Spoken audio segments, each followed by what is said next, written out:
I decided to be an astronaut on July 20th, 1969, because that's the night that Neil and Buzz walked on the moon while Mike was orbiting around. And I was 9, almost 10, and I watched it over at a neighbor's place. We didn't have a TV, and over at a neighbor's place, watched a whole bunch of people crowded in the living room, walked outside, looked up at the moon, and in my little 9-year-old boy's brain said, wow, I'm going to grow up to be something. I think I want to grow up to be that. That looks like an interesting thing to do with my life.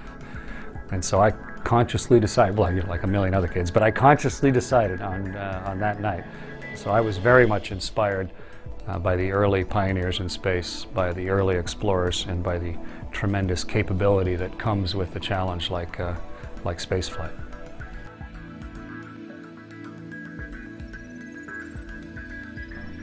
When I decided to be an astronaut, it wasn't hard, it was impossible. I'm Canadian. There was no Canadian astronaut program. We didn't have a space agency at the time. It was completely impossible. But I had a look at what Neil and Buzz and Mike had done. I looked at what Yuri Gagarin and Alexei Leonov had done, and I thought, well, if I start heading my life that direction, we'll see what the future brings.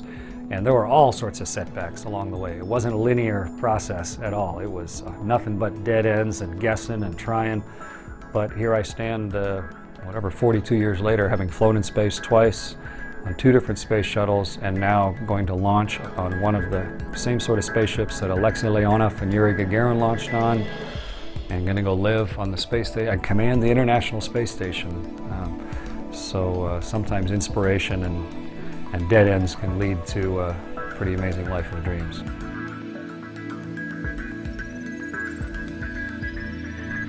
Launch takes a little under 9 minutes. The first thing you want to do is look out the window, because you want to see what it looks like. You want to see the black sky and the horizon, and then all of the Earth below you. And it's amazing. You launch out of Florida, but by the time you can get to the window, you're over Europe. You know, by the time you can get a camera out, you're looking at Central Europe.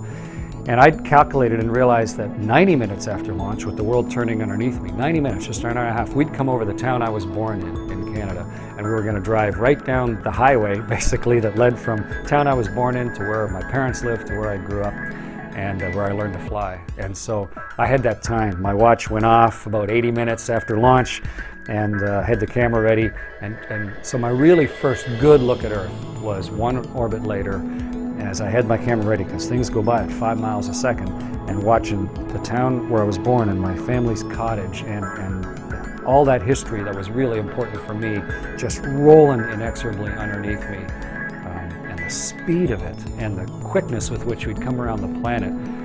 I only had a few minutes because we had a lot of work to do, but I took the time to look at where I was from to try and put it all into perspective for myself.